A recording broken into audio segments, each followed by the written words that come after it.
Bismillahirrahmanirrahim. Lorsque s'approchera le premier souffle dans la trompette, Dieu enverra un vent doux, plus doux que de la soie.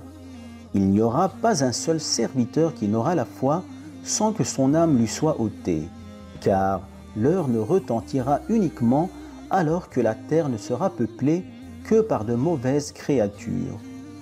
Ensuite, Dieu ordonnera à l'ange Israfil de souffler une première fois dans la trompette. À ce moment-là, tous les êtres qui peupleront les cieux et la terre seront foudroyés à l'exception de ceux que Dieu épargnera. Il n'y aura aucun être vivant sur la surface de la terre excepté Dieu, et la terre demeurera dans cet état pendant 40 ans. Toute l'humanité sera sous terre. Les montagnes seront réduites en poussière et la terre entière sera aplanie. Toutes les créatures seront mortes, les êtres humains, les anges, les animaux et les djinns. Puis Dieu interpellera l'ange de la mort et lui dira : « Qui reste-t-il parmi les créatures ?» L'ange de la mort lui répondra : « Ô Seigneur, il ne reste plus que les anges Gabriel, Israfil, Michaël et ton humble serviteur devant toi. » Dieu lui ordonnera alors : « Ôte l'âme de Gabriel, ô ange de la mort. » L'ange de la mort exécutera l'ordre de son Seigneur.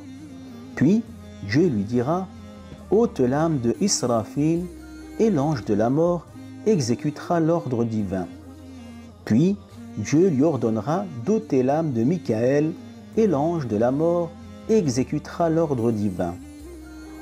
Ensuite, Dieu dira à l'ange de la mort : « Qui reste-t-il parmi les créatures ?»